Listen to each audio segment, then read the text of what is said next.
one step you can take right now is to reach into your wallet and pull out some money, maybe credit card, and then send the money to me, and then I will send you Stick on Hair value. Yeah.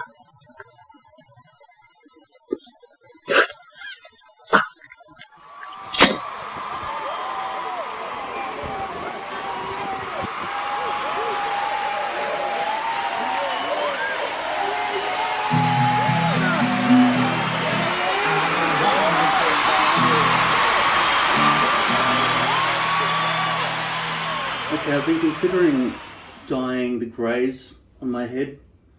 Not sure if I will yet, but definitely I want to remove a lot of this buff. In the past I've said these attachments don't really work properly because they flatten the hairs down, so I need to get a flow bee or something.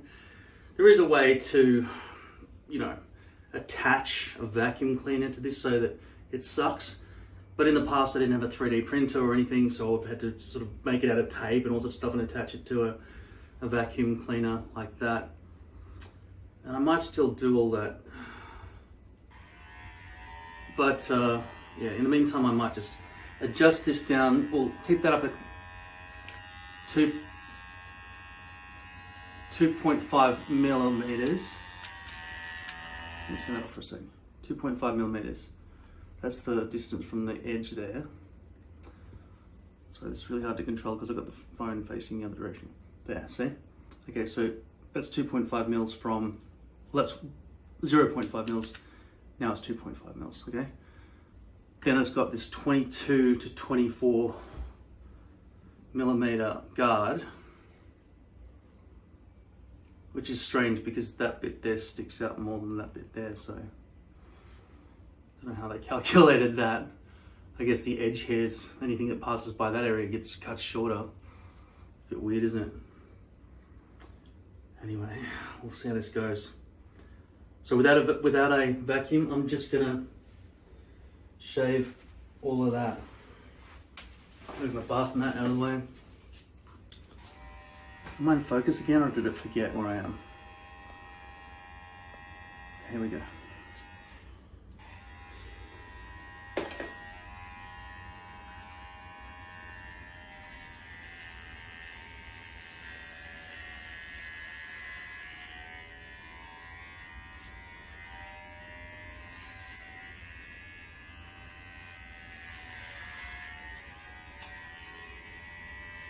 So 25 millimeters is about 1 inch.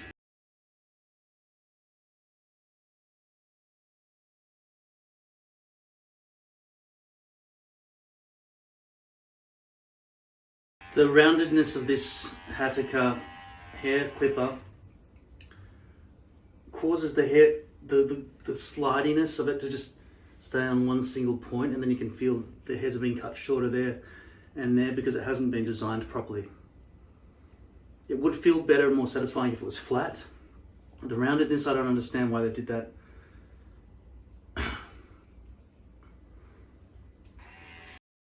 So I've tried my hardest to make this uniform length. I mean, it's only one guard size. But in most situations, because the hairs grow in different directions, doing that usually gets off some hairs that didn't come off going the other direction, etc.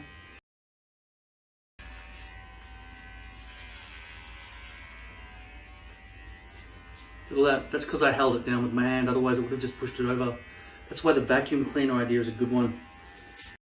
So maybe I'll go and design something to attach to the vacuum cleaner if this still has all these different lengths sticking out.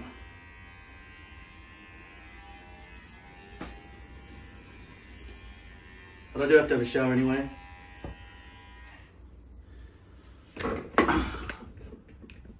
This is how much hair I took off. Now I'm filming with this tripod since I made that last video. Could be a good thing. So when I make something that will attach to this so the vacuum cleaner can attach to it if I need to. We'll see after the shower whether or not it's too shit. I'll design it on my computer and use this printer, and this is how long it takes for that the root guard to print. And those plastic strands are going to be very fragile, as I already knew. Those are the two little things there that are printed, but this as well, right? This is just PLA plastic, which is highly susceptible to breaking. So if I've got a lot of force on it, it could be a problem. So the idea with this thing is going to be when it's turned over, okay, so you can see the filament. This is 1.75 millimeter. This my finger, I can't even find it. Come on, this. Yeah, 1.75 millimeters thick from this filament off the spool, and then it comes out of the nozzle. And I've designed that to be 1.2 millimeters thick, but then I had to resize it so it would fit on this board, so it's been gone down to about 1 mil thick. So they'll be very fragile, especially in the middle there. I've tried to create some reinforcements around the outside edge, but we'll see how that goes. Okay, so I've had my shower. Now I'm going to brush on my hair.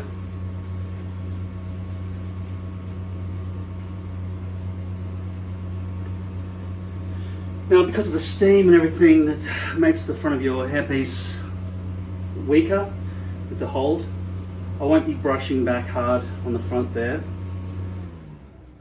I can tell you right now though, that that area would be all dirty straight after a shower if it was lace. And you can see I just lifted there. It's really lost its stickiness straight out of the shower. So it's quite important that you give it some time. So I can see the length has been reduced there. I can't really tell if it's a uniform length now. But now this bit up here seems to be buffing up. But I think that's one of the areas that will be brushed sort of more forwards. This is once again the LordHair replacement for the 0.03. They just gave me a 0.06. It had very, very dark cornfield lines and black roots to the front. I did dye it twice for 30 minutes a piece, which is why it's more tolerable now. That front area there though is dirty, and really I should try to clean that up with a C22 sponge all the way along the front.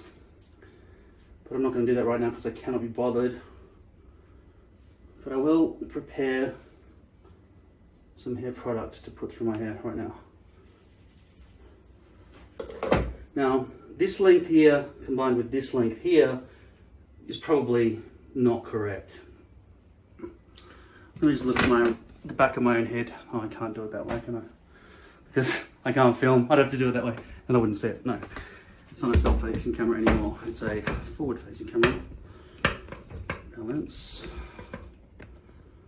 Okay, so I'll just go with my usual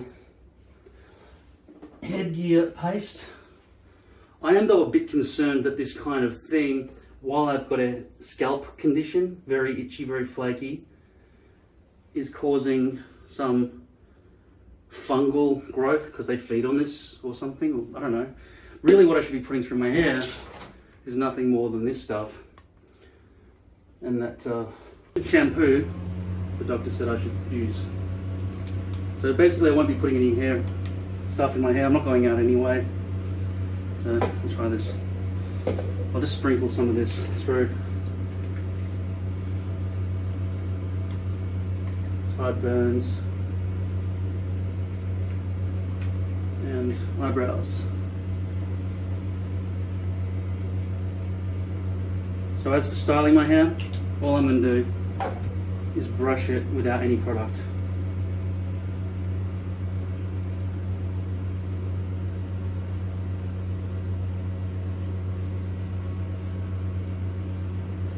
So it's a bit kind of frizzy when it dries, but like I say, nobody's gonna see it. So there's my haircut. As for making the greys go away, got two options. This stuff, this colour is called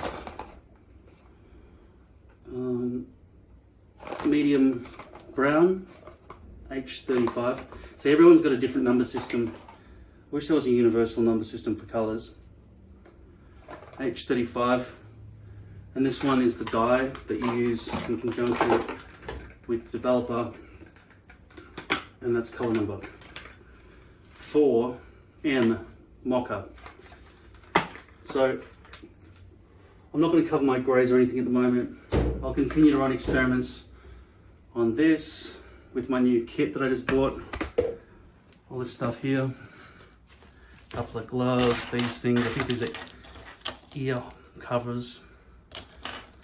I've got these scissors that I bought independently for $8. They're shit. And a bunch of brushes, and a couple of rolls, and whatever these things are. I don't know if they're more gloves. I don't know. Right. That's it. So I ended up putting some product in the hair in the bathroom. Took a few seconds. It was really too sparse to look good. Hey Siri, turn on the studio light. Hey Siri, turn on the studio light. Hey Siri. 1 moment. Fucking hell. I just got this HomePod. I'm having trouble connecting to the internet. Are you really? For more info, check the Home app. Home app that she wouldn't connect to for the first 3 hours this morning. I probably could increase the speed, but I don't want to risk it. It's all precariously balanced. Don't you see? After 2 days, it's finally finished printing. Let's see. It falls to pieces when I try to take it off. I am scared. If I squeeze it, it'll probably break.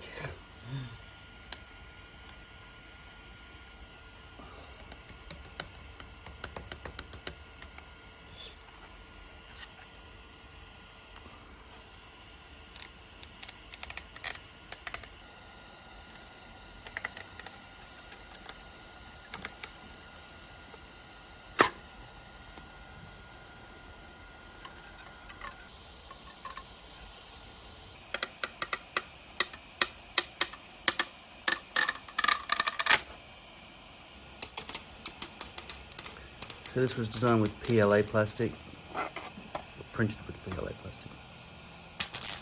This thing's supposed to be a base shield, but it's not working. I know it was just a prototype design, but it is a bit awkward trying to get in there and do all that stuff with these things in the way.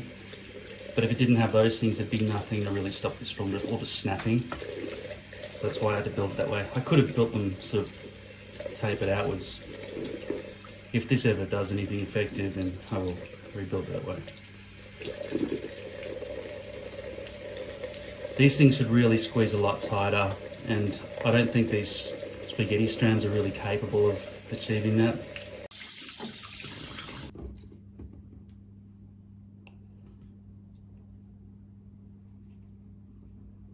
Maybe I should try to slide through this way.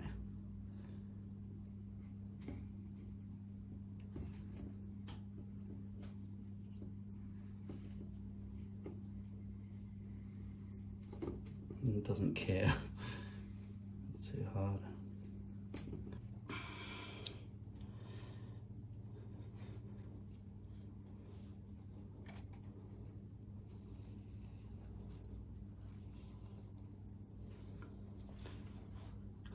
It's a really sunny day. I don't know why this room is pitch black.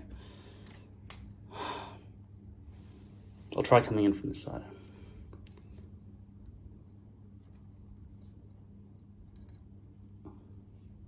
No. Worse than useless.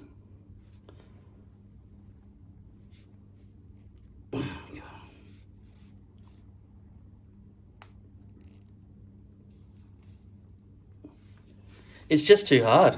It's really just too hard. This does not work nicely. If I just put them all through in one gap, we can't even get that hair through. All right, try.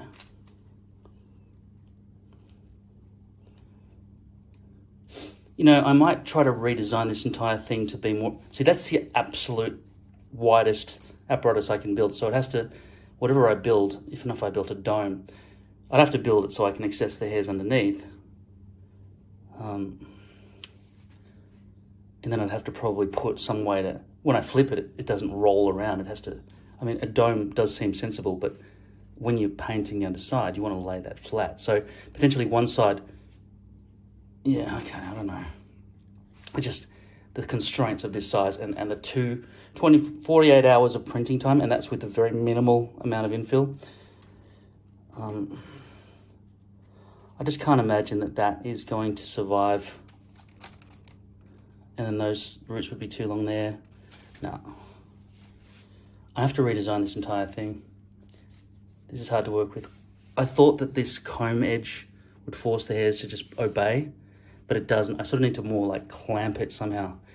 Put them in freely like that somehow, and then sort of clamp it. But then all those hairs over here won't be ignored. So how do you even make that go on a right angle to the hairs? They don't want to.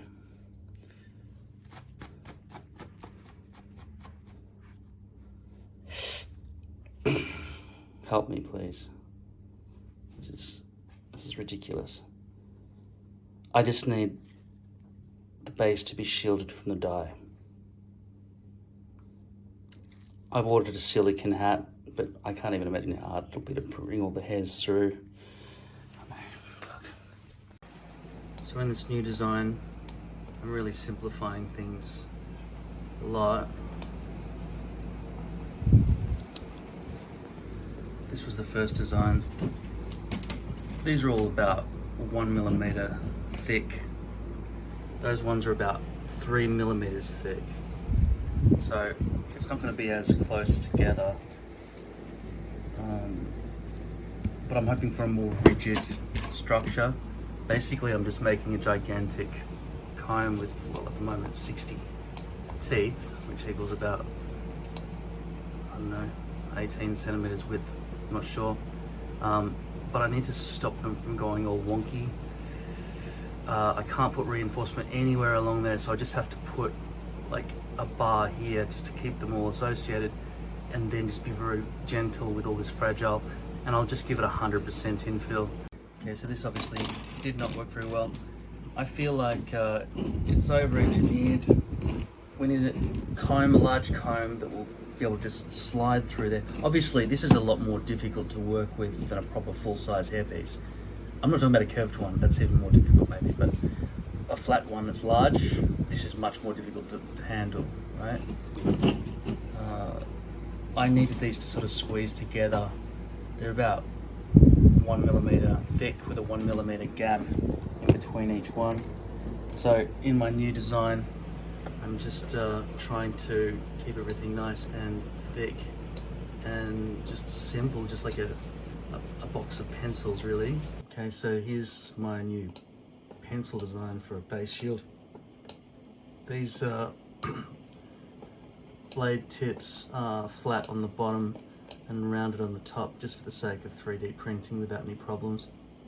There's only a 0.5 millimeter gap in between each tooth, and we've got about 3 centimeters of bracing down this end. So I'm going to put 100% infill on this design. What we're trying to achieve here is to beat this system where these hairs really didn't fully want to get stuck in there, right? They didn't want to go in there nicely and obey, right? It's just a problem. It's a problem, right? I need them to go inside whatever it is, and I think there's more chance of it happening with this just basic comb design. So just looking at the dimensions here, we've got 152 millimeters, so 15 centimeters.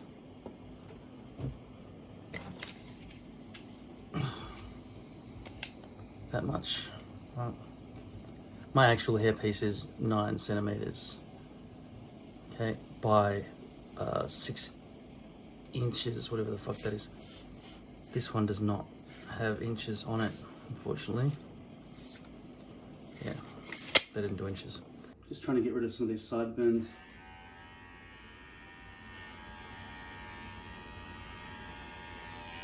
It's got a 10 to 12 millimeter guard on it. That's set to 0.5, so I'd say it's 10 mil.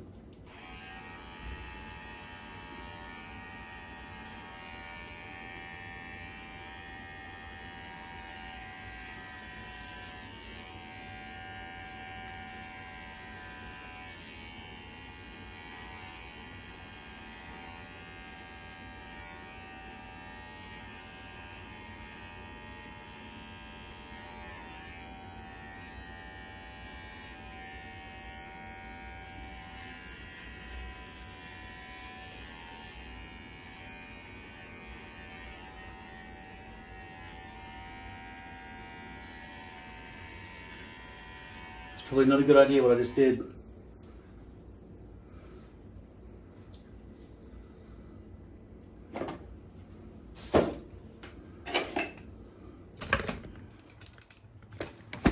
It's one of those fed up moments where I just can't be bothered doing this bench.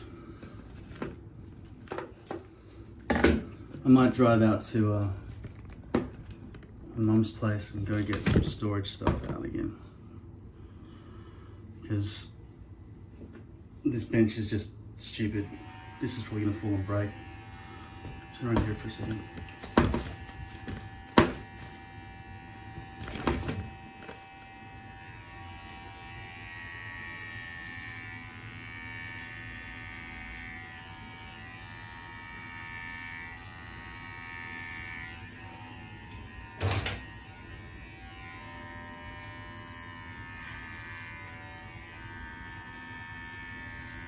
My orange and grey sideburns do not match with the colours of my hair piece at the front and my hairs in the predominant section of my scalp.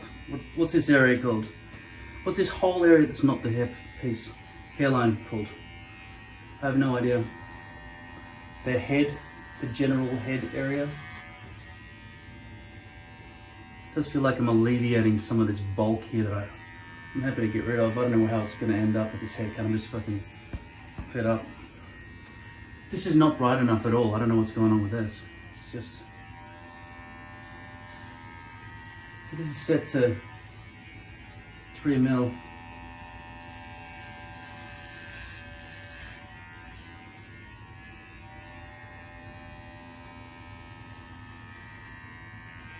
This is a time when I really want to set up that second tripod so I can see what the hell's going on behind my head.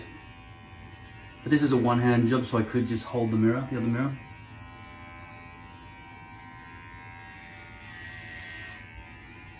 I'm going to try to blend it. Around there.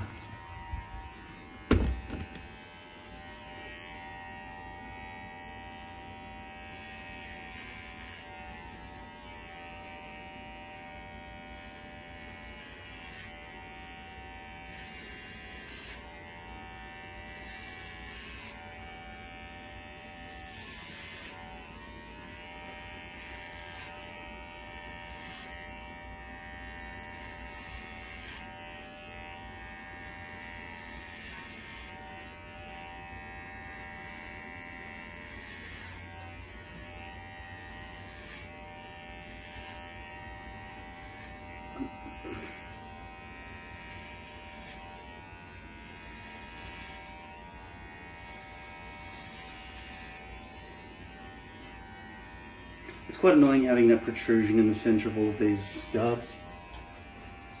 Not a nice feel. But it does allow me to keep it in alignment with the head, because I can feel it. Whereas straight ones, I kind of end up going on an angle, whereas this one I can sort of, even though it doesn't feel nice, I do feel like I know the angle of it.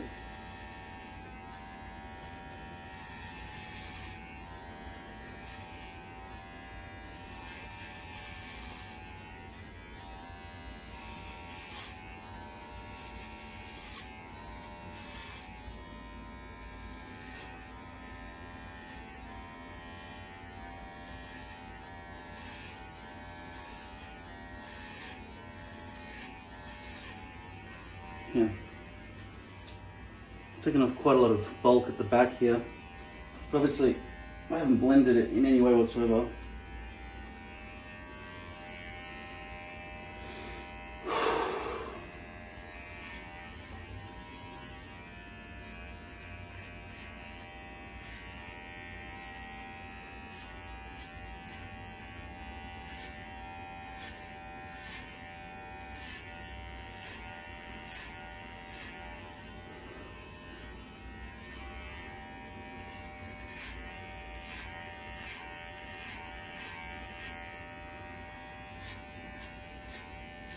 So I'm basically just sliding it and rolling it up, lifting it off.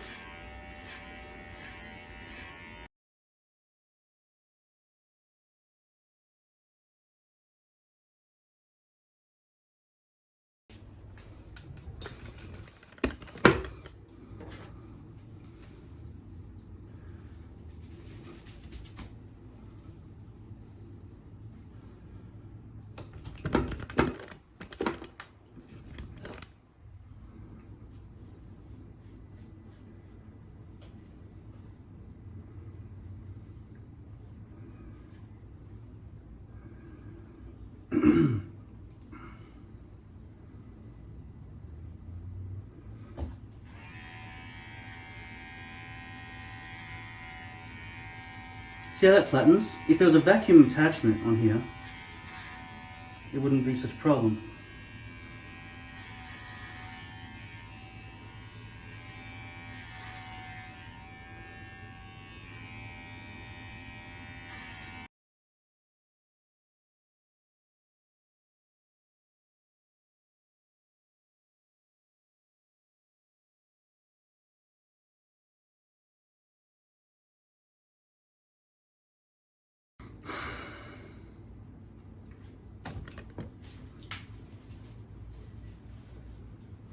I'll have a shower and I'll have a look at what I've done to myself.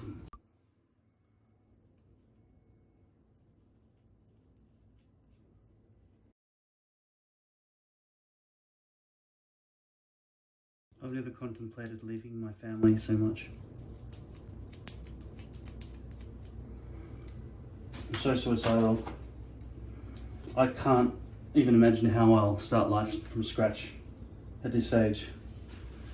With no strength. My father's paralysed me. I've lost everything. I have this apartment with fucking people coming and going as they please. I have no rights here, no privacy. I want to get the fuck out of here. Don't know where to go. There is nowhere to go. I've run away before. I've lived in Sydney. That was shit.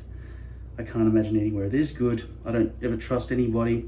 Everybody lets me down. There is nobody in the world who will actually be worth knowing ever. Not even myself. The way the world was promoted to me is absolutely non-existent. Hair pieces are also something that pissed me off. Maybe I'll just shave my head. It's coming up to my 10 years in 3 days, maybe the day that this video is released. Maybe I'll shave my head before then. You can see the bleach, how I achieved blondness here. Well, now that the hair's so short, that's 100% of the front hairline now. So I've basically got a blonde front on red. I am a redhead. Let's not fucking beat around the bush about that.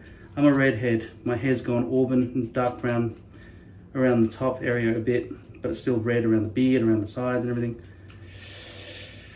I don't want to peel all this shit off. Come on. Just let's put some shit back on now, all right?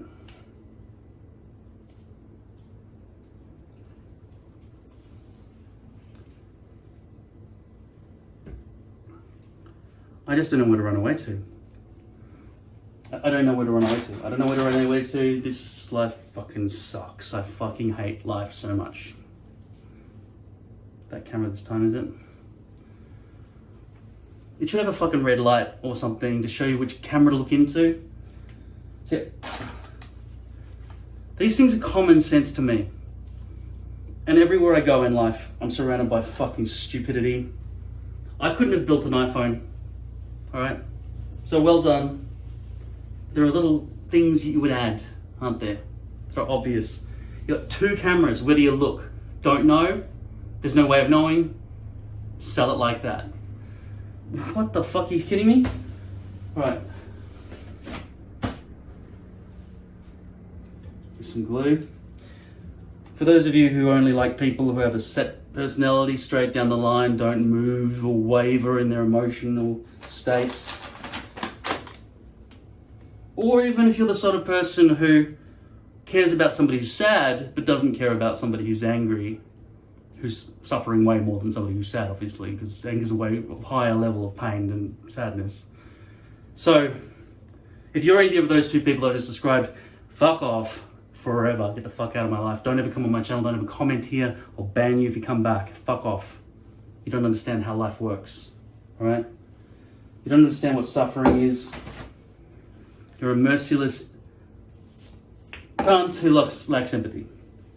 And if you have experienced things before and you've forgotten conveniently, or you've come up with this fucking theory that life is easy if you're happy because people accept you then, and therefore you should strive to be happy so that you can be accepted, please, fuck off. You are not my friend. If you don't feel the need to go and help somebody in need, I should really just say, fuck all humans. Get out of my fucking life and I'll go and live with the animals. But I get too lonely like that. I mean, like, I'm lonely enough having longed for my parents my whole life. That they would love me to a certain threshold level that would give me some sort of satisfaction.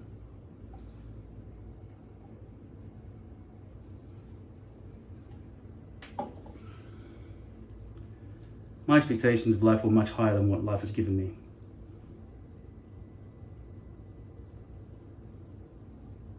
If I were to write a brochure, a blurb, some summary about what to expect from the experience of life,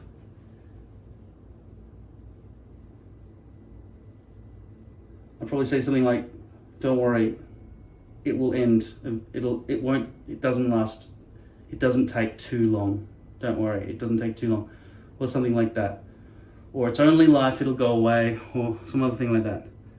Or the suffering is not eternal. The suffering can end the moment you die. Don't worry, the suffering ends when you're dead. That would be your welcome card into fucking life. Welcome to life, don't worry, just brace yourself and wait it out. The pain and suffering will end when you die. So feel free to opt out at any time.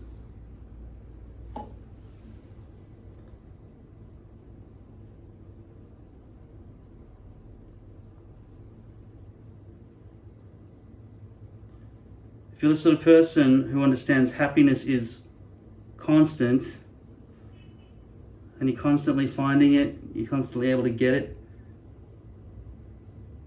your entire life should be devoted to helping the people who are, or animals, or anybody, who are not experiencing any at all. There should not be, if you've already experienced like 10 years in a row of absolute happiness, with lots of friends and parties and gatherings, and you feel loved and respected, and then you walk over a beggar in the street and don't give them a second thought, I hope you suffer for the next 10 years to make up for your greed.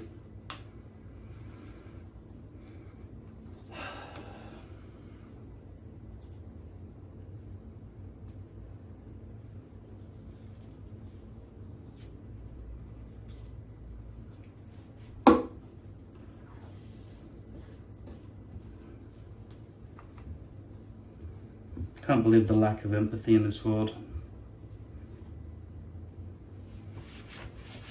Exactly the opposite of what I was trained to do. Exactly the opposite of how I trained myself to feel. Loyalty, passionate, caring, love for everyone in the world at all times. But not anymore.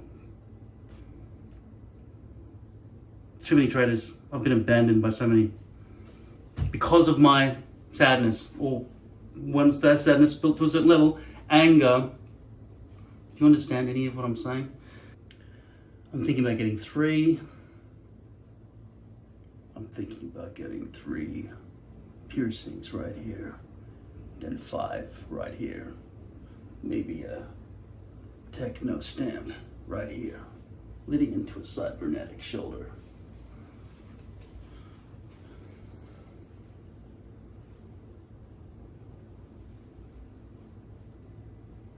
I gotta lose the gut.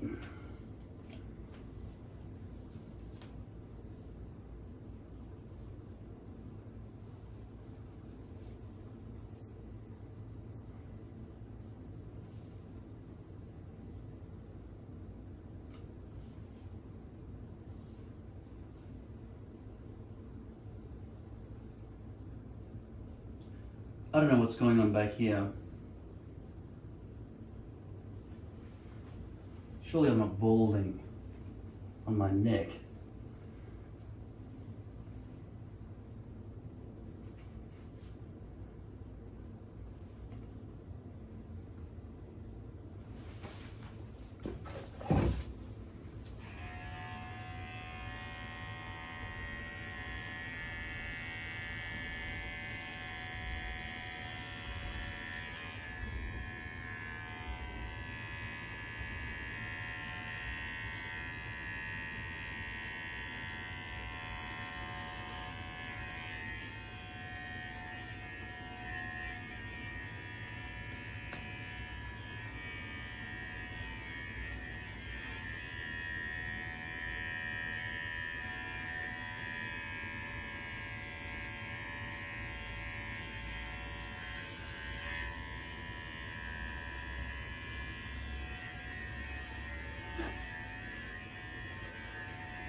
I'm thinking about putting a couple of speed lines. I think I need more accurate equipment than this to do that, but I could just do that. Look a bit more like that guy from Avatar. But then I don't have the bulk to back up that status, you know? And I don't have the voice. I don't have the voice to speak like this all the time. So if I presented to you like this all the time, my voice box was like this, then I could be more tough. But the way I speak normally, I sound like a fucking puffed up.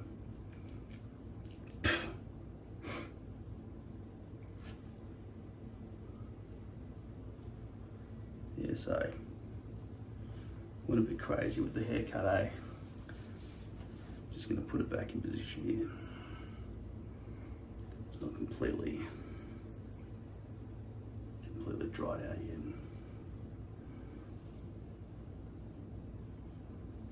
I had a friend who spoke like this.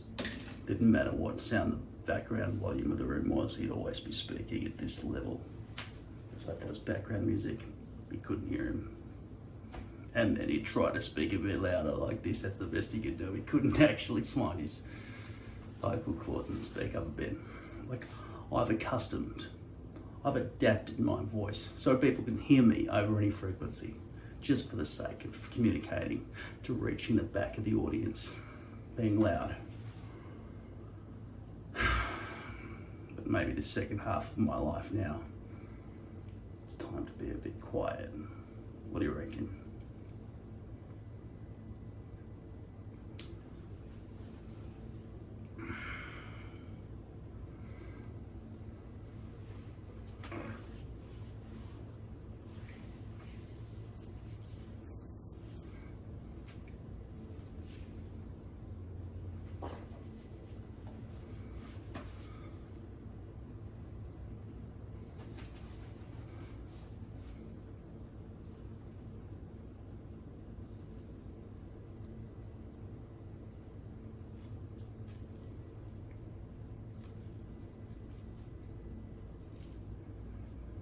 Doesn't look too healthy, eh? Looks like I fucked it completely.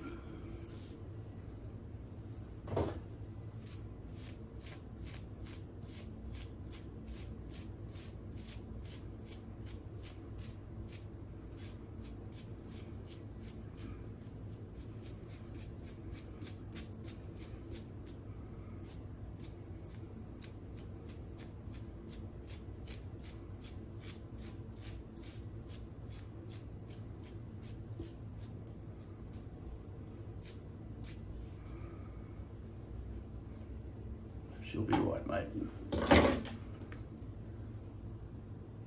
Fucked it. Don't know how it ended up like that.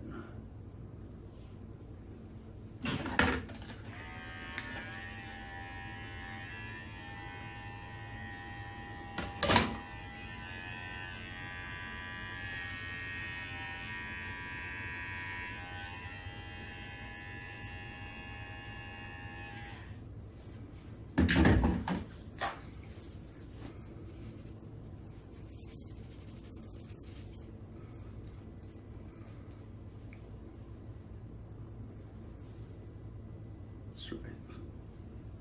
It's pretty shit. Try putting something in there, fix it up a bit, eh?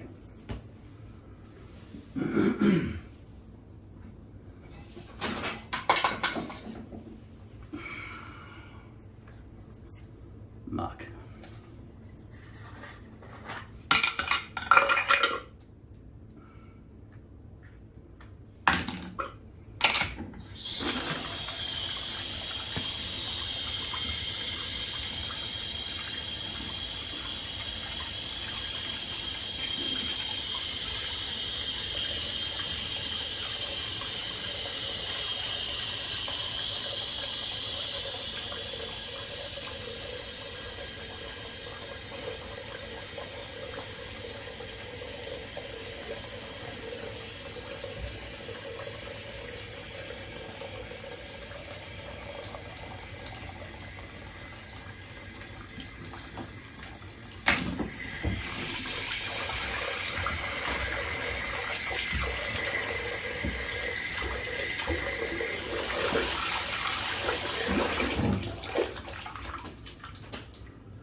Back of my neck stinging a bit after I shave that off.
reckon, eh?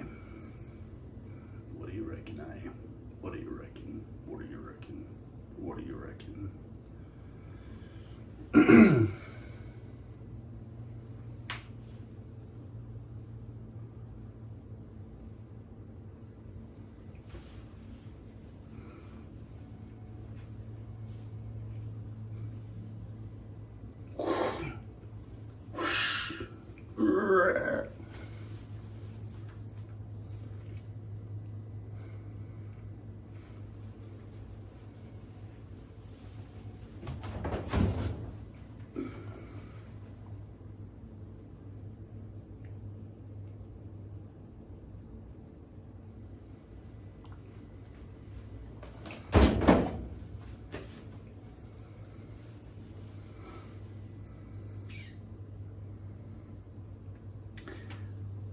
That other version of the base shield that I'm printing, still only 9% of the way through.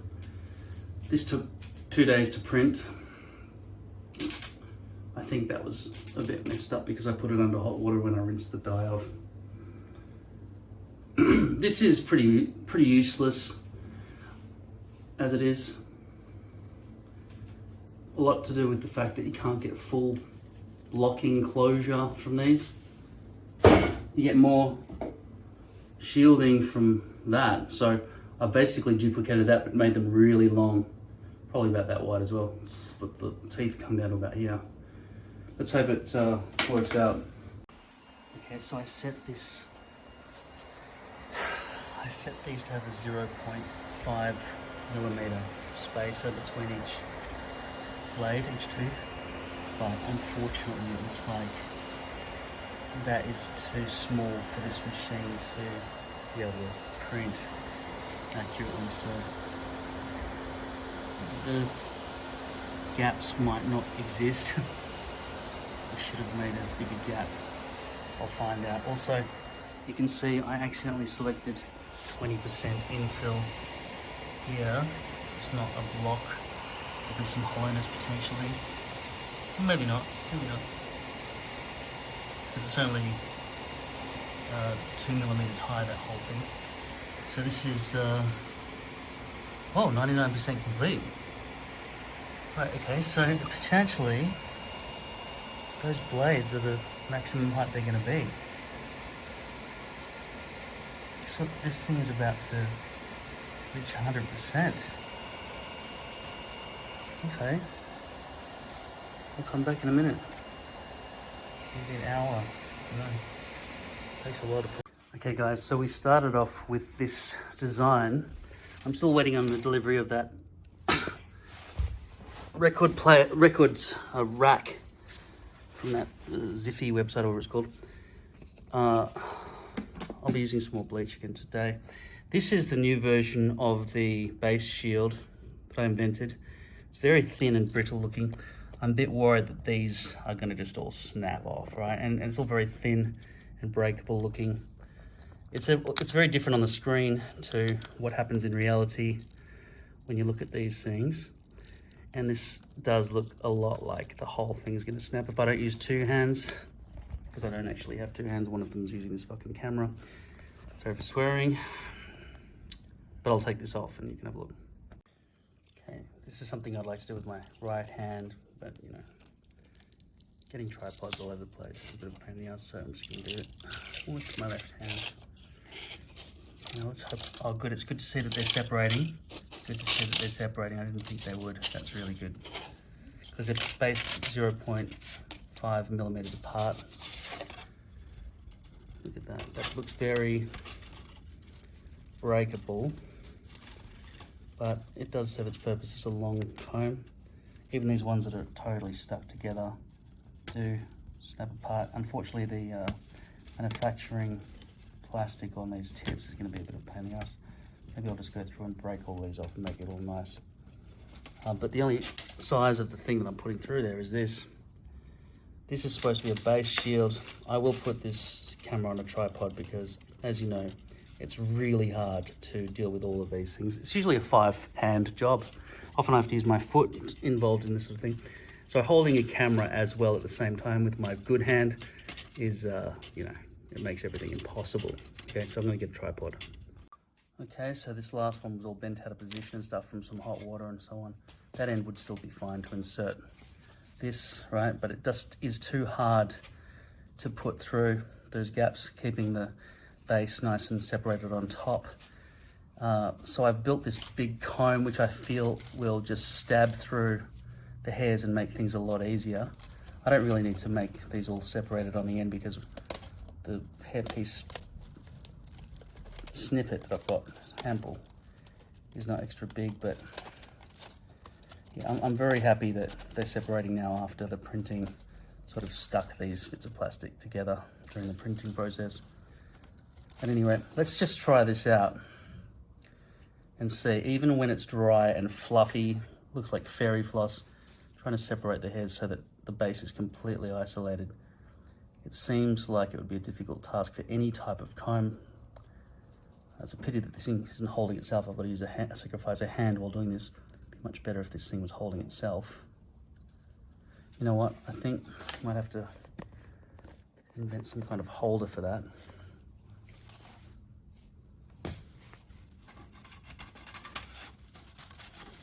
Yeah, that might help.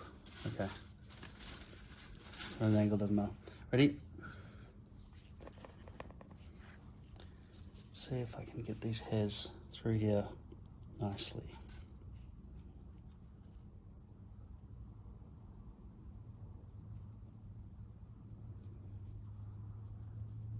So we want the base on one side and all the hairs on the other, and we want the plastic to shield the base completely from getting any dye on it.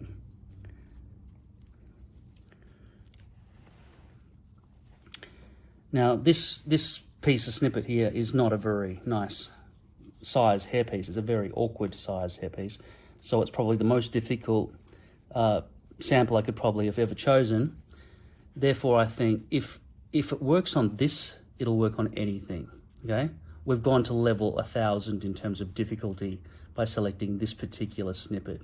And I can tell you right now, even though I'm doing it all with sort of one hand because I've got to get the hand out of the way of the camera, it is a lot easier to penetrate and separate the hairs on one side and the base on the other than it was using the Mark I version.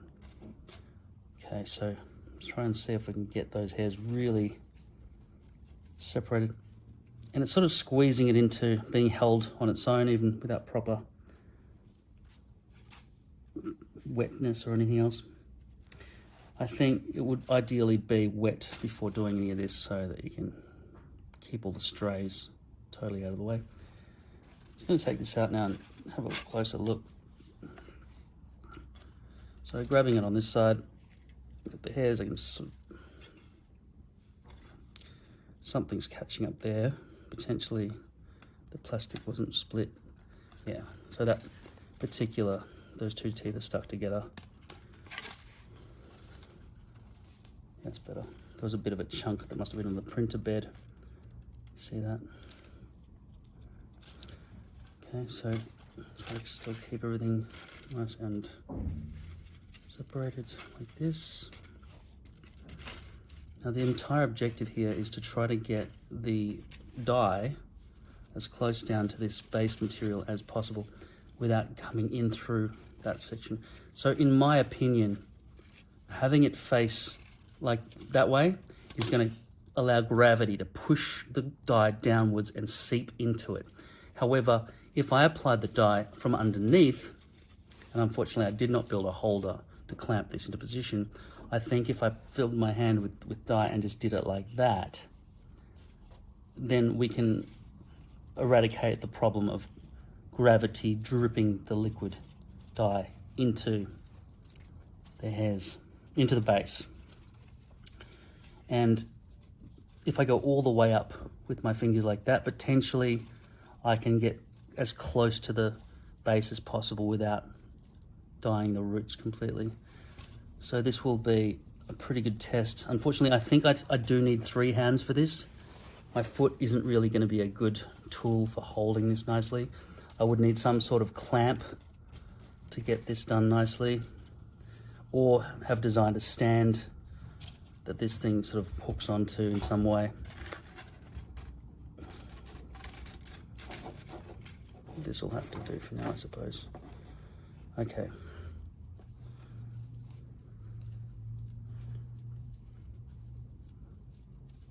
Yeah, so the fact that it's dry is causing a lot of springiness. This thing wants to bounce out. But the good thing is, because there are so many blades, so many teeth, it's kind of being squeezed. And I could probably make it squeezed even more if I started sliding this down towards where they meet, and it's even tighter. So let's try and do that. This does seem to be getting stuck. I think maybe some of these teeth are still kind of stuck together. That's right, okay. Yeah, so the hairs are really being squeezed in now as they get closer to this 0.5 mil gaps. That is the right amount of tightness. Even though I was risking the printer not being able to be that detailed, it has seemed to separate after I manually went through each blade and separated them. Those two need to be separated more. Just want to break it. Okay, so down this end, it's tighter. Okay, the base looks very well protected. Unfortunately, those hairs there are sticking out too much. That would be too far from the roots if I bleached it there. So I really want to bring it down and force it to be coming straight through. So there's only a 1 millimeter root system. That's the objective, 1 millimeter roots, not 1 centimeter roots. Even up here, I've failed a bit, but it was hard to get those edge bits coming straight down. So squeezing that into position now on the side and back there. This one needs to be separated more. It's a bit stuck.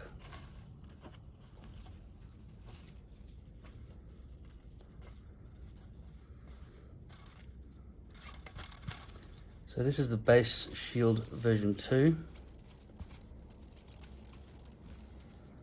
Water would probably help straight away in that instance. I'm not going to use the brush, I'm going to use my fingertips and do that sort of motion, okay? So, starting off here, I'll mix 1 part dye. This is color number 4M from Matrix So Color series. 4M dark brown mocha. And I will mix it with 1 part 10 volt 3% developer.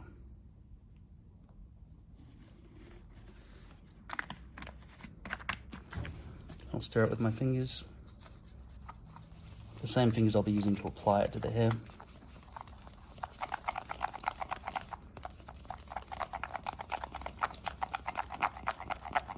And because the hair is not wet in any way, I think I'll just start by sort of just making sure these hairs sort of stick together a bit down here.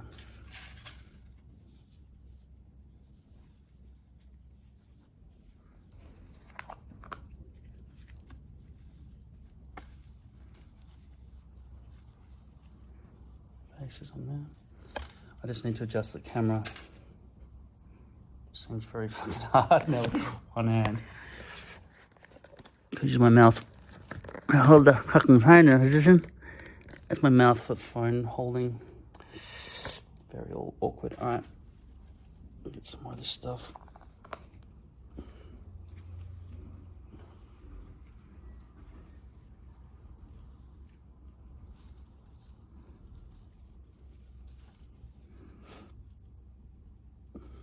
Really don't want to dye my printer. I don't care about the carpet. The carpet's going to be whipped up soon.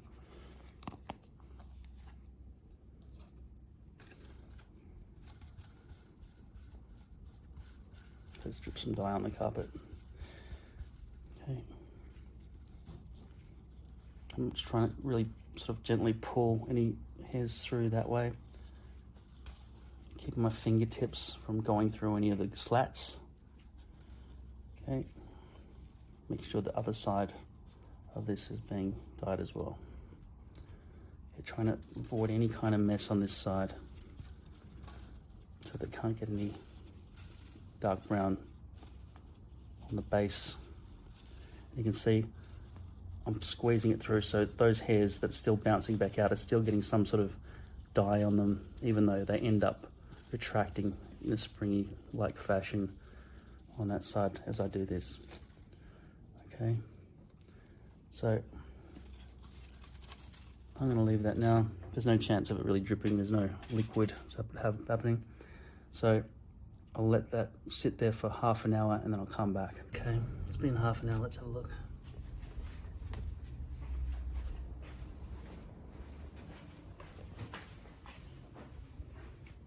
I won't use hot water because I don't want to warp the plastic.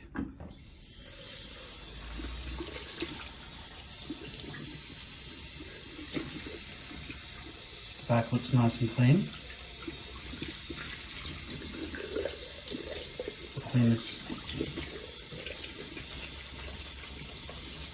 It might pay to make this in black next time if I get some black filament, because this coloration looks ugly.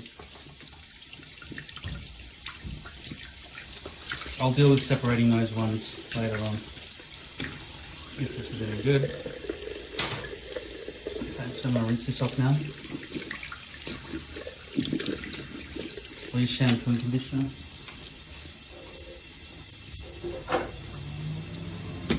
soap and conditioner. A lot of soap.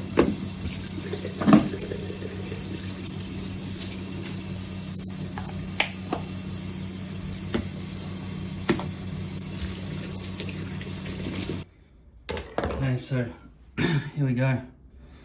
Looking here now, it looks like I didn't get close enough at all to the roots. So I'd say this experiment has failed.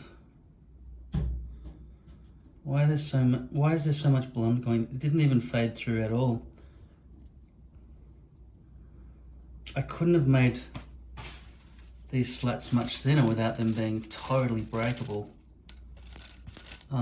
Even if I'd used some kind of rubber or silicone head wear over actual hair, it would be difficult to get these roots closer.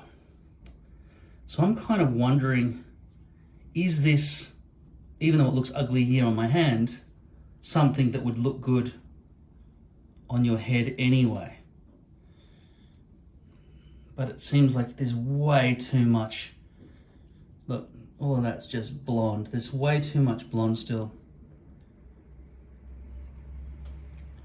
I just can't see a way of getting much closer. Maybe it's just that they're so sparse because this sample is so small. You know what I'm going to do? I'm going to say this might actually be successful. If I put that down there on the white porcelain, the roots are visible because they're blonde visible, right? Now if we look at my head here, this is a hairpiece that has been, you know, it's 0.06 medium light density, so you can see cornfield lines, but I did bleach it twice for half an hour at a time with this stuff. Okay, so I bleached this medium dark brown that came as medium dark brown with no bleached roots at all. But if I were to put this up against my skin,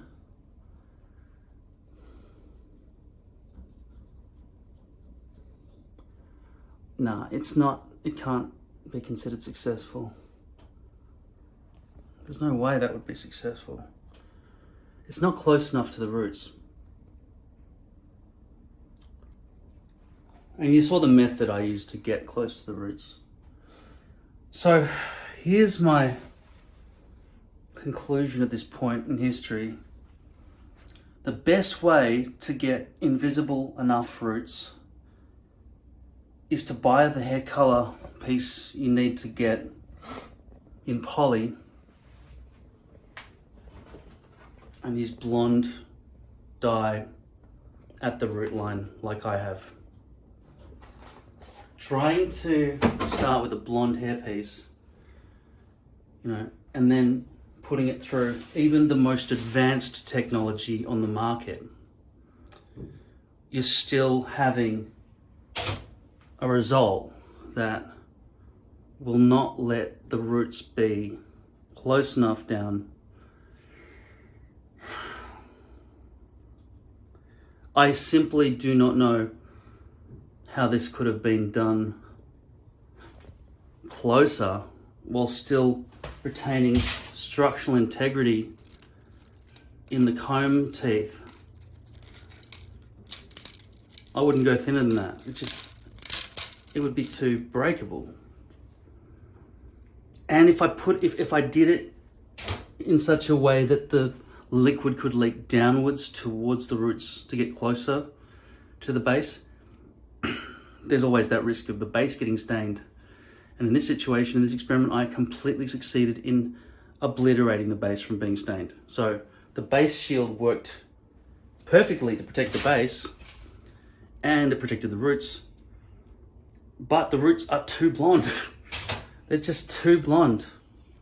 I don't know how I can make that closer, but without staining it. And so I'm saying, because of the hit and miss aspect of this entire operation, I've tried my hardest. This was a good design. It is a good design. But,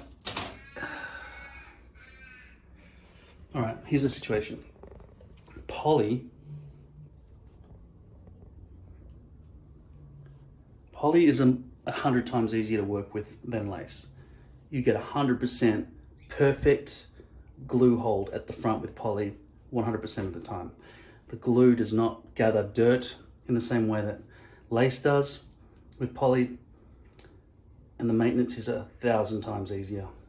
So I would say we want to use poly at the front hairline. Now, in terms of breathability for the rest of the head, you want those ventilation holes that lace gives you. Fine. I still say we want the front hairline to be poly, and if you want more, if you've got a big hairpiece, full topper, you want lace all around the back there. So in my opinion, given stock pieces that are available today in 2021 off the shelf, do not buy a blonde hairpiece and then try to dye it. It's too fucking hard. And you've seen the situation on these previous attempts, on my previous experiments, of how easy it is to stain the base.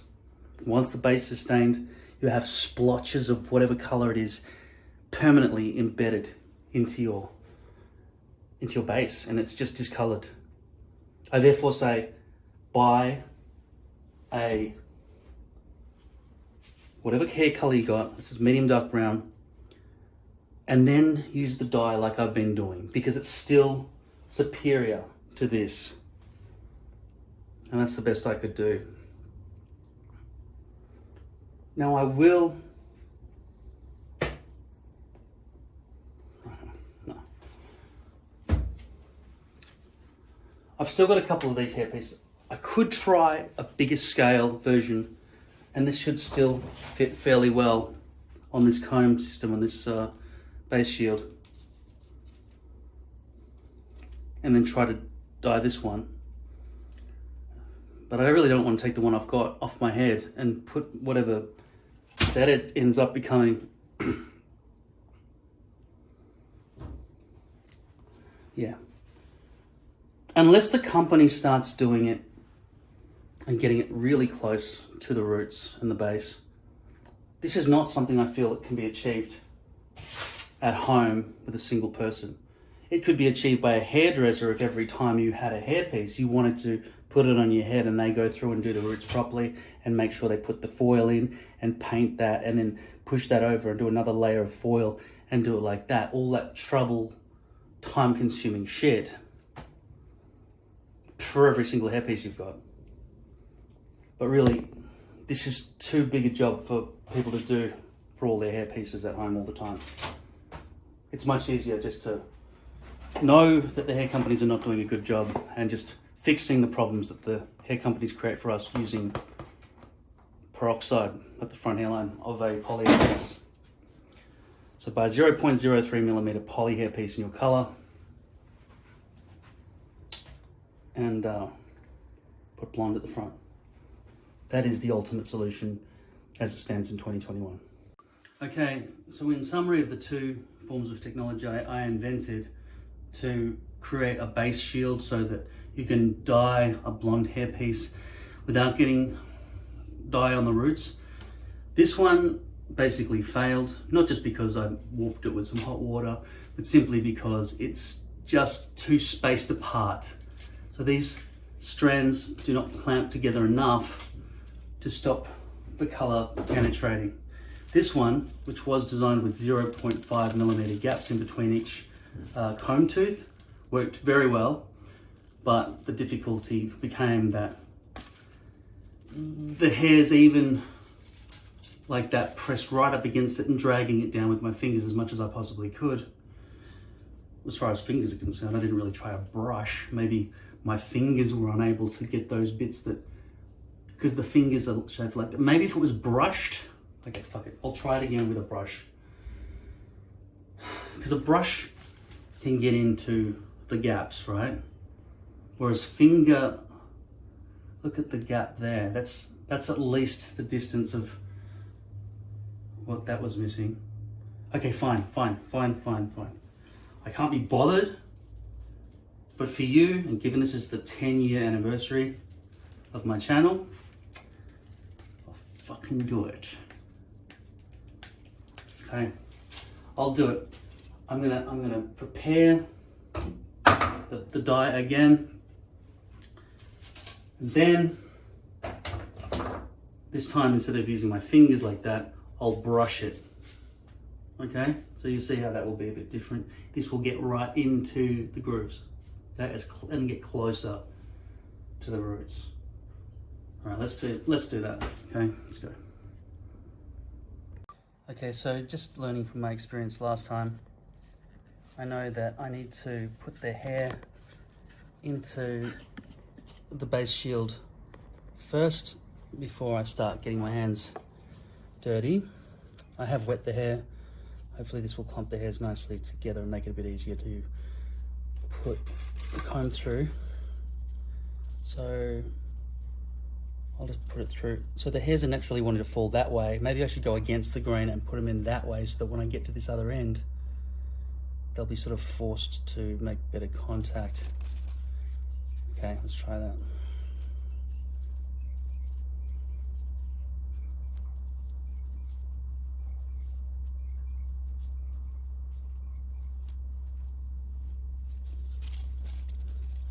I think a lot of it has to do, a lot of the failure of the previous attempt might have had to do with what I'm doing now incorrectly, threading it. Okay, so if I can thread it in with the hairs going straight down into their apparent locations directly beneath their place on the base, so potentially like that, and then use my fingers here to hook it down, really trying to get it perpendicular to its proper location. Let's slide this all the way down.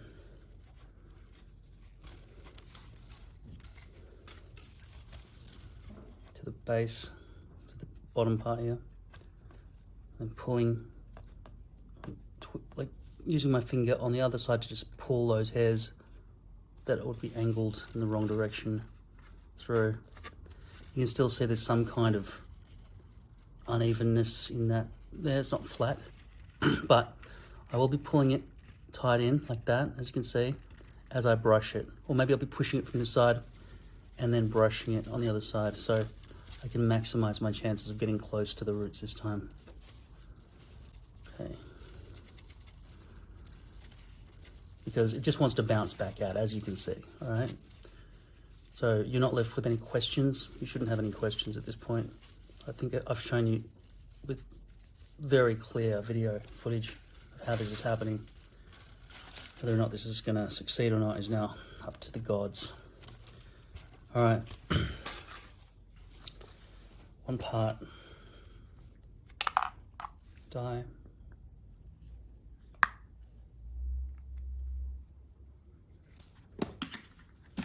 One part developer.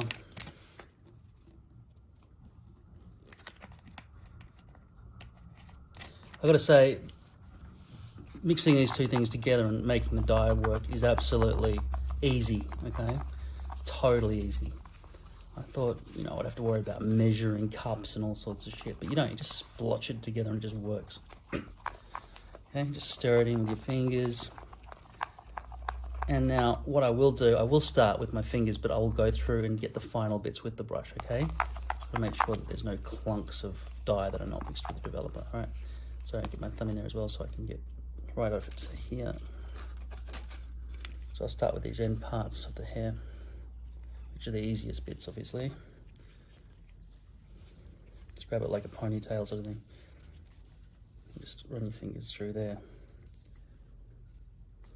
These hairs are coming out because I just cut it off as a test piece. I didn't shed it or anything, so don't worry about that. It's not because it's broken anyway. Obviously, everything's easier with stands and other people to help you and all sort of stuff, right? Okay, so I'm doing that. Even doing what I just did is getting it closer than the last method I used. Okay. Just trying to squeeze that through at the same time as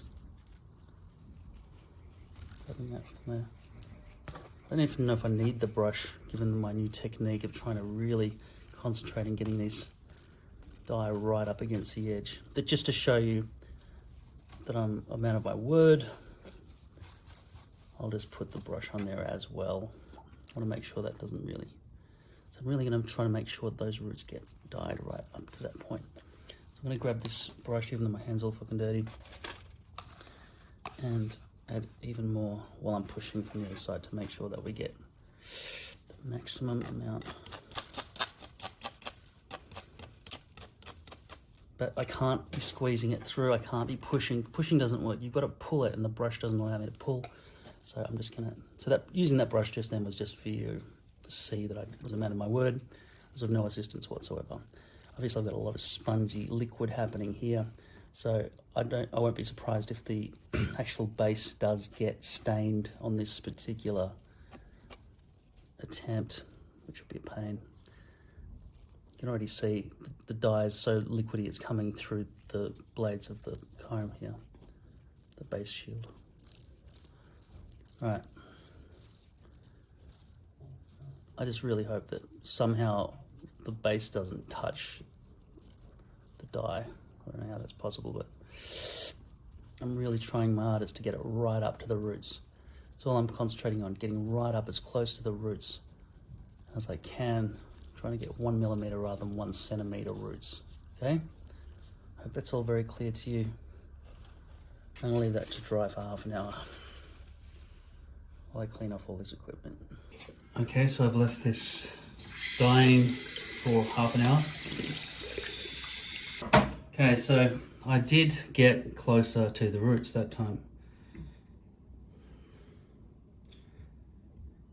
But I stained the base because it's too awkward and difficult to not stain the base. Let me zoom in here. This is the second attempt of my new base shield, and the first attempt looked like that. Okay, didn't get close enough to the roots, got very beautifully close to the roots here in this example here, but in a couple of spots I accidentally got the staining coming through. The device simply is not accurate enough to prevent the stain coming through. So in summary, my first generation base shield, which allowed hairs to be pulled in through here in a hairpiece and end up in the middle and then dye it from this side, ended up having gaps that were too far apart, and it was quite awkward to get in there with your hand and paint the dye on. In this second generation version that I made of the base shield. It worked effectively. It is really a large version of a comb, which is what I wanted. It doesn't hold itself, it has no clamp to sort of hold itself there and let the hair kind of get accessed and so on. So you really need somebody else to hold it while it's all happening. You need 4 or 5 hands to use this thing. For a machine or a factory, if you have one of those, if you're a hair company. The first attempt, I didn't grab the hairs close enough up to the base to get proper proximity to the roots. And in the second attempt, I went too close to the roots and I ended up ruining the base. There are segments in there that you can tell that there is a future for this kind of base shielding in a factory setting. If you did it properly and it was systematic, you would therefore be able to turn blonde hair pieces into invisible knotted brown hair pieces, which is the holy grail of this entire operation. Been searching for it for 10 years. Unfortunately, due to the difficulty of making the roots exactly right as invisible roots, I would say I still think the best present day solution with off-the-shelf stock pieces is to begin with your hair color and dye the front roots blonde, just along in there with your fingers with some peroxide for 30 minutes to 45 minutes. This one was 2 half-an-hour sessions. I don't know why it took that long, but I think the reason is if you have medium light density or lower density, then you can see the straight cornfield lines in a poly system, and it looks absolutely like doll's hair. It looks fake. It's almost like having unbleached knots on lace. It's the equivalent. Unbleached roots on a poly system, cornfield lines, unbleached roots on a lace system are dead ants. So you've got the dead ants with the lace, and you've got the cornfield lines with the poly. You want neither of these things. Both make the hairpiece look fake, and both are the default stock piece base system that the hair company will send you from nearly every company. Now, some companies with lace pieces, because it's so easy with a lace piece to turn it upside down and just paste, which is not going to penetrate. It's got the substance, it's got the viscosity of toothpaste, so it's not going to dribble through. You can just paste that peroxide paste onto the back of any lace piece, and those black dead ants will turn into medium browned dead ants. So they'll be less visible, but they're not blonde dead ants, okay? They're not termites, all right? They're still dead ants that have been out in the sun a while and lost some of their color. So you've got lighter knots with lace that have been bleached, right? It's not perfect. It's not that like they've gone blonde and invisible. They're not invisible. They're still visible. Just like this has some little lines here that are still visible if you look closely enough. Okay, which camera? Okay. Because I've zoomed with the iPhone, now it's actually this camera, not that camera, but I think it switches cameras if I keep staring down the barrel here. I think I'll just switch to that other camera. Yes, I have. So there should be a little red light or something. People might think that I'm fussy to complain about such things in the world, right? But when you're looking down the barrel of a camera trying to give a presentation and you don't know which lens to look into, that is a problem that would be easily overcome, just like roots that are not blonde are easily overcome by a factory, a manufacturer who can think this through and go, that's going to cause problems. Let's fix it now before people have to go through the pain of having to deal with the problem. Do you understand what I'm saying? Of course you do. It's obvious, all right? So trying to turn a blonde hairpiece into a colored hairpiece with invisible roots is so hard. Even if you're a hairdresser, I would say it's risky. You've got a big risk. Even if you're a hairdresser who's been in the business for 25 years, you're risking a $200 hairpiece being stained if you drip even a single drop of dye onto the base. If you're too close to the roots and the roots are too dark, you'll end up with cornfield lines anyway because you were too accurate. it needs to be about a millimeter gap, right? 0.02 millimeters, 0.2 millimeters, probably too close to the base. 0.5 is probably acceptable. From 0.5 to 1 millimeter. That's probably your margin. With a brush like this, there's no way you can get that level of accuracy. You need some kind of base shield. Potentially you could use what I've already ordered, which is I regret paying $12.50 for it, but it's coming, it's on its way from Amazon. It's a silicone head cap, and you pull hairs through it. I don't know how you'd even do that with hair this short, just to cut my hair. If this was blonde that I was wearing and you wanted to make it dark brown and look natural and so on, it's just too hard. I don't think that's a very good solution either. I just think realistically, if we want blonde roots, invisible roots, it has to be done by the hair companies. Everything else we do is just after effects. It's just a poor man's Band-Aid solution that's the best we can do. Trying to create a perfectly dyed hairpiece from blonde is close enough to impossible that it's not worth your effort. Don't bother. If you've done it before and you're claiming, and I've read some people have claimed that they've turned a blonde hairpiece into a perfectly invisible rooted brown hair system, I need to see proof now. I don't believe you. I don't believe you've done it successfully. I think you're lying. Prove it. Prove that you've done it. I built 2 different types of base shield. I've done it by hand. I haven't done it on a head mold thing, which I think is what most of you were suggesting. Pinning it down, spending hours meticulously making sure you get close to the roots but not on the base. I don't think you're doing it. I just don't believe you're doing it. If you're doing it, then the roots would fluctuate in height of blondness. I think it would be acceptable to go from 0.5 millimeters from the base up to 1.5 millimeters in terms of fluctuating in the blonde strands being longer and shorter slightly than each other. But once you get down lower, the V-loops that we talk about, when you look close up, and I've seen some close-ups of the footage that I've just put out, it's about 4K, high resolution. You can see straight in. I zoomed right in with the camera. Look at that camera there, right? The V-loop is not V. It's a straight line with plastic that it's going through. If you bend it, it can become a V, but by default, it's just going in a straight line like that. And the one beside that is another line.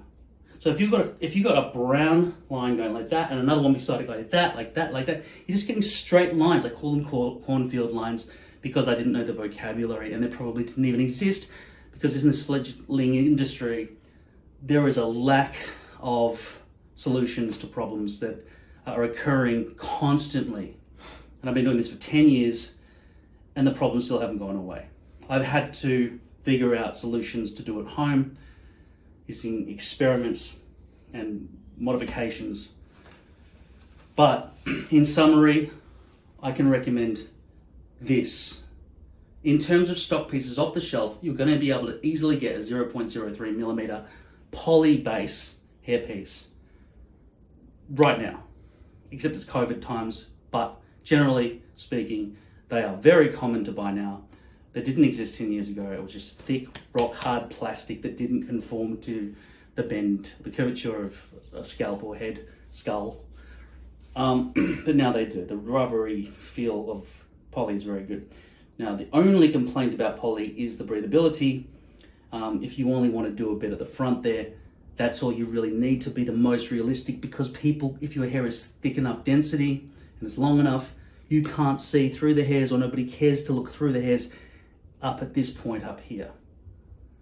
I don't know what people are doing with full toppers if they've got short back and sides and you're parting directly from where the glue point is, where your perimeter is actually exposed.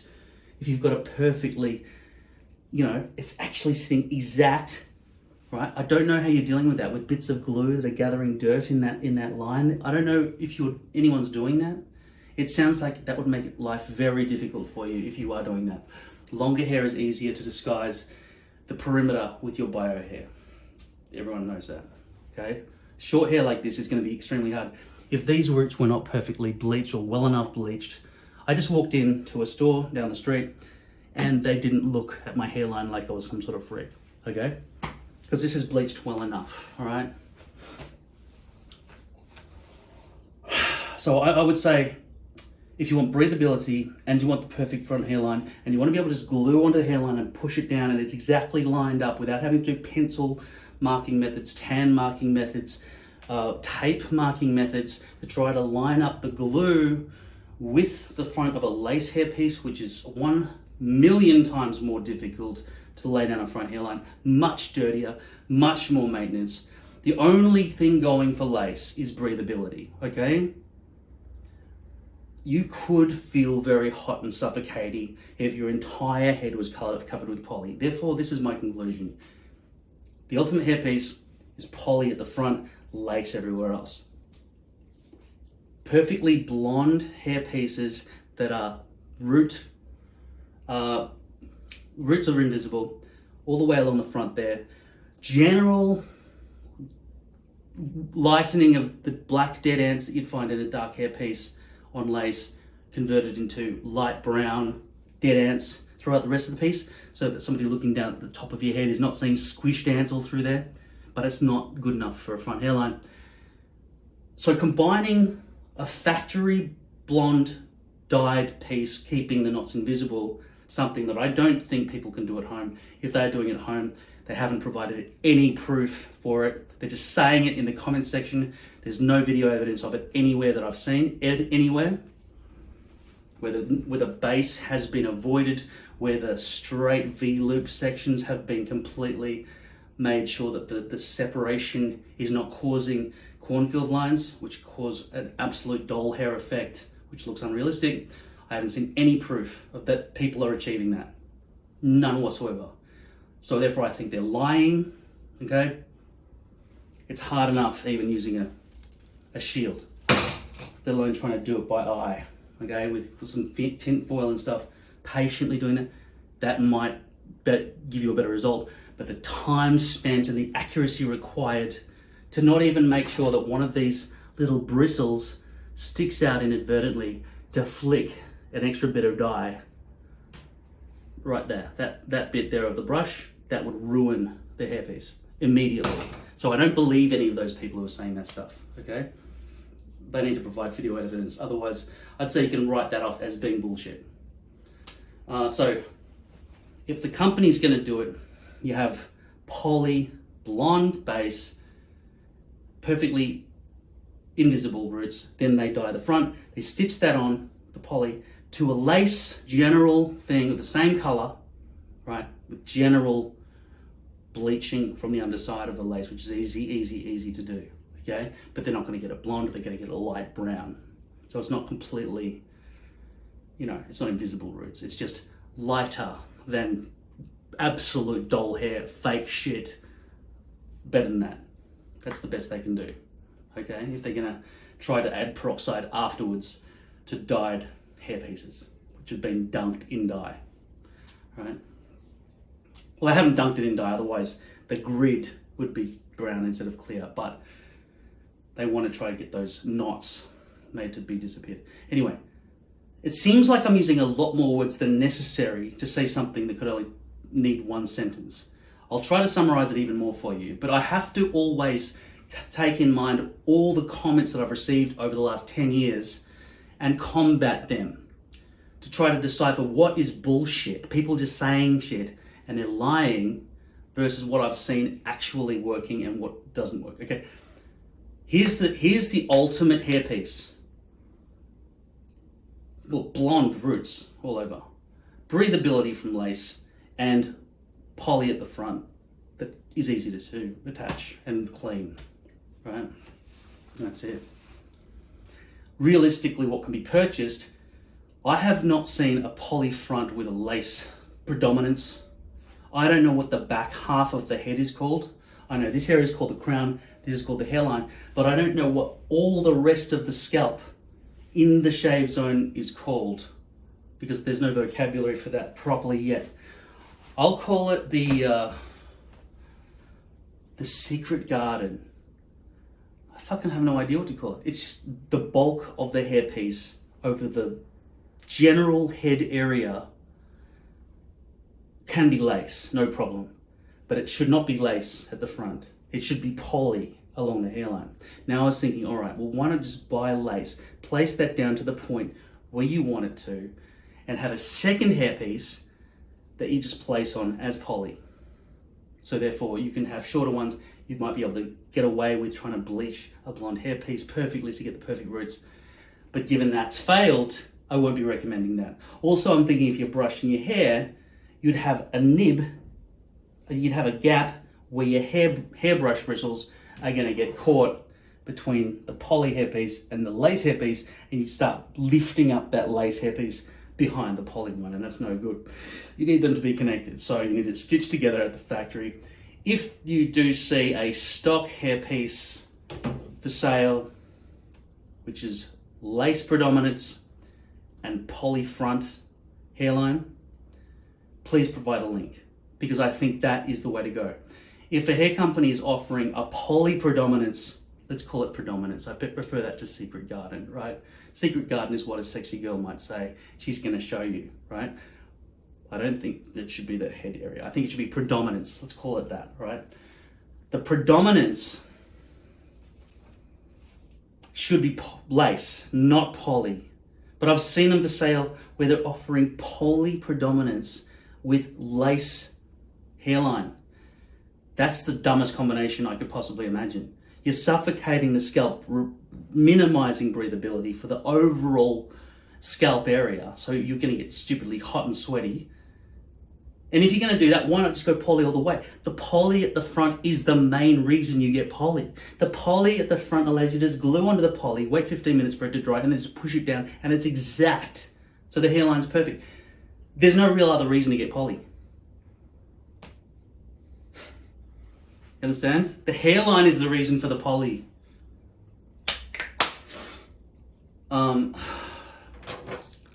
You might think if you're just hearing this for the first time that I'm arguing with nobody, but I can assure you I'm arguing with lots of people right now. But the thing is, I'm right and they're all wrong. A lot of people also are like, we love our traditions. Even though the hair industry is so shit. They're so fucking amateur. Everything that's sold is so shit and just like, is this okay? It's like fucking some year 12 student putting out a painting that people are supposed to applaud at a gallery. No, they're not fucking ready. They're not good enough yet. Go to years of fucking study in France or something with the great masters. All right? Do at least some university or something to get good. You don't get some year 12 student going, what do you think of this stick figure artwork? No, fuck off, right? It's not good enough. And that's the level of this industry. The glue doesn't work. The knots are not bleached. They're selling predominance poly with lace front hairlines, which doesn't make any sense whatsoever. It's the dumbest fucking combination I could possibly imagine. There's no benefit. You want poly front, I don't know what I just said, this is the way it has to be. Poly at the front hairline, lace the rest. Or if you don't sweat too badly and you don't care about all that breathability stuff, which you probably should, but just in case you want to buy it off the shelf and you know it will exist and it's ready to buy right now online and you can easily find it, you get 100% poly, 0.03 millimeter. 0.06 millimeter poly, in my experience, is what I'm wearing right now, by the way. It doesn't feel much thicker. It's unnoticeable. We're talking about 6/100ths of a millimeter. Okay? So a slice of cheese that you put, you get cheese slices. If you don't understand what I'm talking about, you're not Western world enough to understand what we can buy here in supermarkets. But basically, instead of having to slice cheese, you can buy it pre-sliced, and that's usually 1 millimeter thick, right? Now slice that into 100 slices horizontally. That is the thickness of 1/100th of a millimeter. Now multiply that by 3, that's where you get 0.03 millimeter poly. Multiply that by 6, and you've got what I'm wearing now. I don't find there's a very visual difference or a lip or a shadow or anything from going from 0.03 to 0.06. I've not noticed any difference. The only difference I find in hair pieces really is the density. Hair quality is usually always the same, no matter what hairpiece I buy.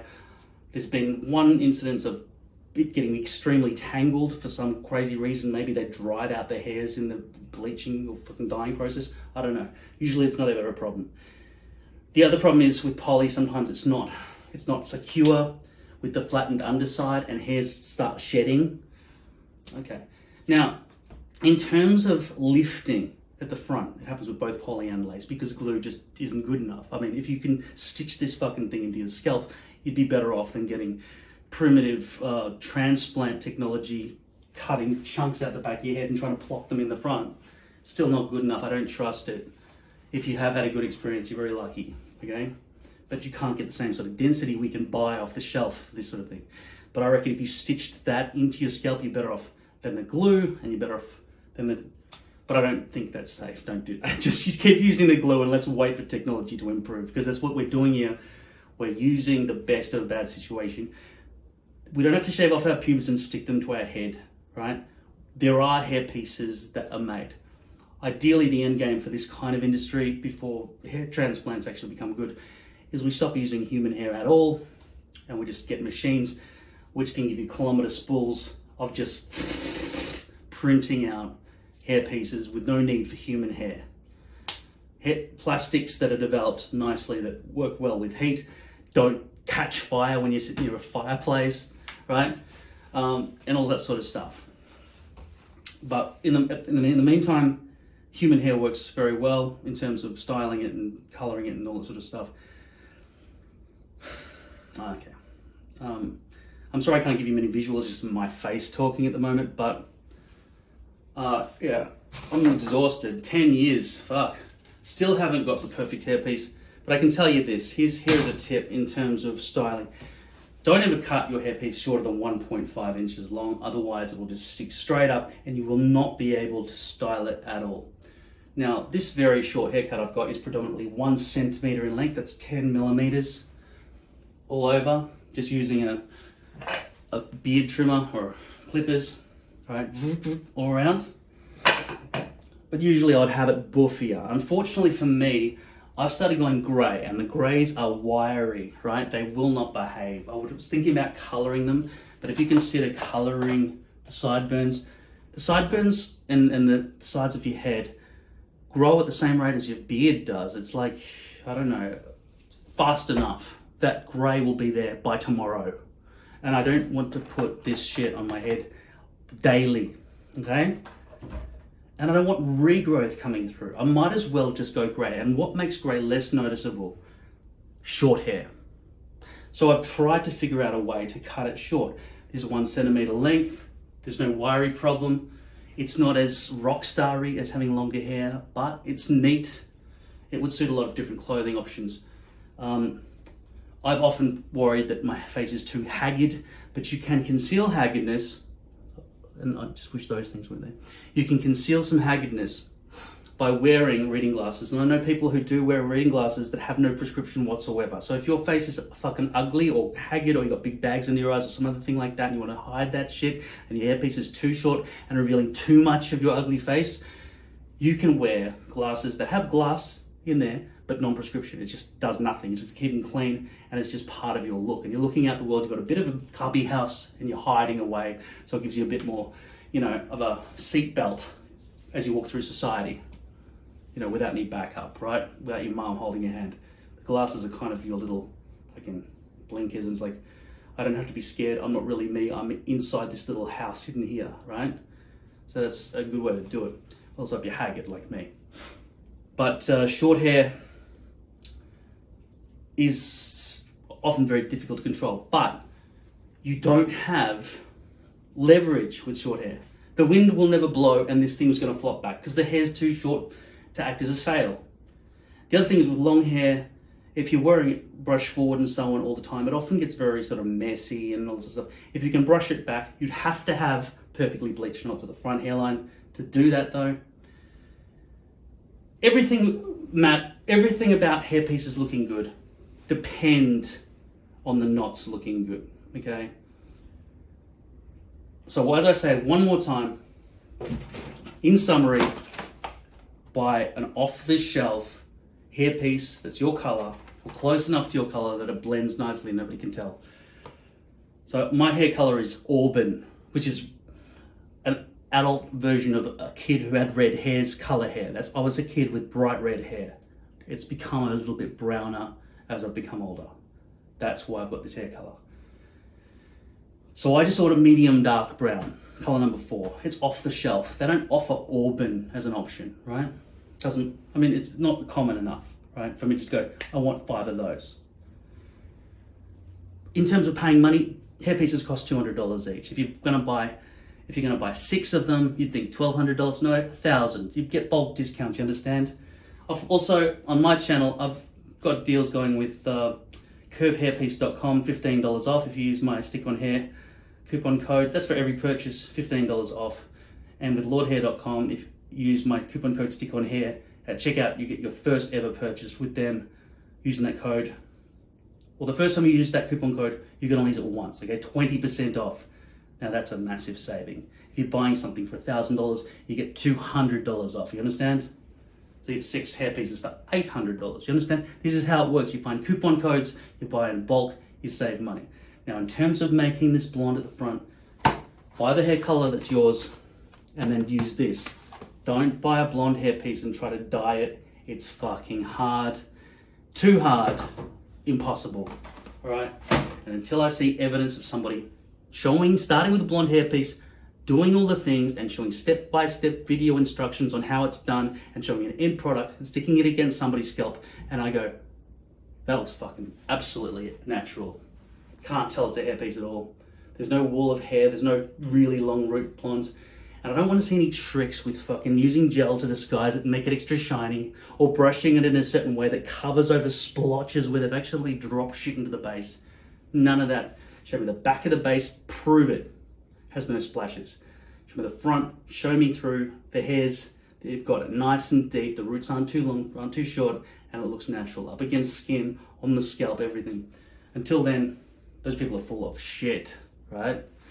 Okay, so that's my summary. Poly, 0.03, your color, bleach the front hairline every time. If you need more breathability around a full topper, make it lace around the back and poly at the front. If that's not available as a stock piece, you're gonna have to do a custom order. You'll be waiting 5-6 months. During COVID, maybe 8 months for one hair piece to arrive down your door. If you wanna just not wait for that, poly is usually available 0.03 or 0.06 millimeter thick bases for poly. V-looped in, no bleaching of the roots. It looks like shit. If you don't back bleach it, you're gonna have to bleach the roots, the front, as I've shown you in many videos. Do that and just buy a full piece and fuck breathability. I did get a spiker at one point when I was trying to punch holes in the poly to try to achieve some sort of breathability, but it did not help. In terms of primers that will stop sweat from happening underneath the hairpiece, pushing off the glue, I've never found one that works. There is something called No Sweat and something called Max Pro Sport, I think, and both of those absolutely do nothing. They don't increase hold, they worsen it. They don't decrease sweat, they increase it. I found these products to be useless, okay? The most glues do not work. They melt in heat and they are pushed off by sweat. The two things that your scalp want to do 100% of the time. In cold weather and wintertime, you've got much better chance of your hairpiece staying on nicely. When summer comes, you're fucked. You're better off having a sort of a shorter haircut, but you still need some coverage to hide any of that other shit. If it is summer, by the way, and you are wearing lace and you've got glue shining through or tape, and they say it's called no shine, don't believe it. It's gonna be shiny. It's gonna be very fucking shiny. Where's the camera? All right, you don't want lace like this with fucking glue shining through. And try to get medium density if it suits you, all right? Because medium density covers over a lot of the mistakes that are happening in the bad creation of unbleached root hair pieces, which is 100% of hair pieces in the world. 99% of them anyway. So medium density covers over some of that shit, you know what I mean? It's like you've got kids drawing with crayons and shit all over the place on the walls of the house. It's like, oh, let's wash all the walls. No, let's just get the paint, slather it over, right? That's what medium density does. It covers it so nobody can see the problems, okay? Happy 10-year anniversary. Thanks for watching. I'm grateful that I have people to talk to, even if it's only about